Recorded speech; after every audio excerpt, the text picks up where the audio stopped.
The first struggle is overthinking.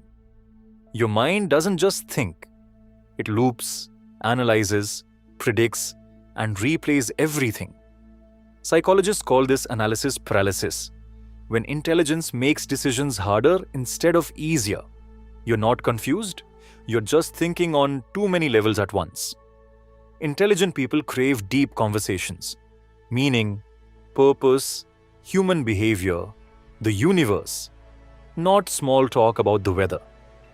But as philosopher Søren Kierkegaard said, people demand freedom of speech as a compensation for the freedom of thought they rarely use. This disconnect often leads to loneliness, even when you're surrounded by people. Highly intelligent people notice patterns others miss: tone shifts, emotional changes, hidden intentions.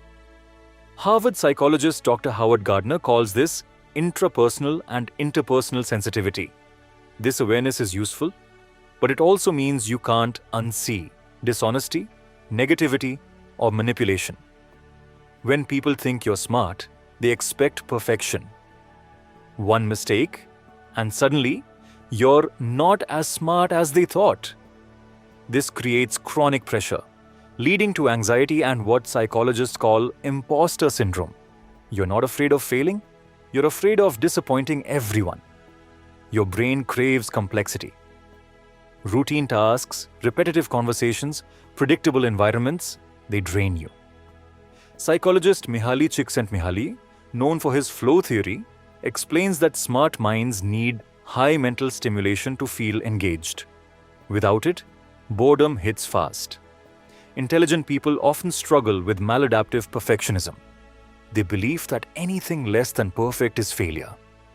You set impossible standards, push yourself too hard, and rarely feel satisfied. As Aristotle said, it is the mark of an educated mind to entertain a thought without accepting it. But it's hard to live peacefully with your own expectations. You don't accept things at face value. You question rules, traditions, beliefs, even your own thoughts. This deep thinking leads to innovation.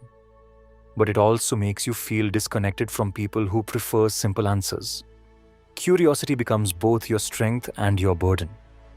Many intelligent people are also deeply empathetic. You don't just understand emotions, you absorb them. Psychologists call this emotional contagion. You feel other people's pain, stress, and sadness as if it were your own. Your mind is sharp, but your heart is sensitive.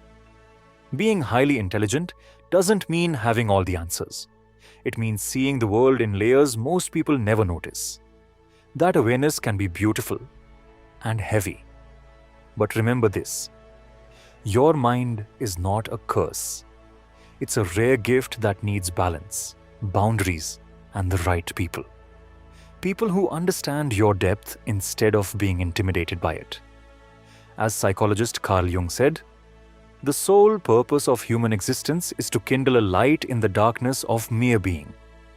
So if you've ever felt different, misunderstood, or too deep, it's because you were built to think beyond the surface. And that is something to be proud of. Being highly intelligent doesn't mean having all the answers. It doesn't mean you're always confident, always right, or always in control. It simply means you see the world in layers most people never even notice. You feel things intensely. You understand things quickly. And you think far beyond the surface, sometimes farther than you actually want to. This awareness can be beautiful, but it can also be heavy. Because when you understand too much, you feel too much.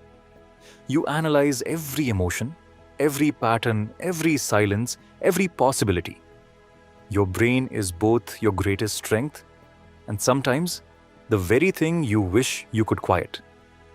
But here's the truth you need to remember. Your mind is not a curse.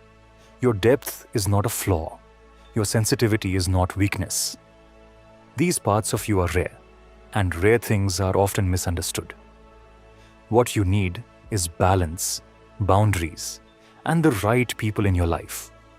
People who appreciate how you think instead of being intimidated by it. People who don't tell you you're too much, but instead say,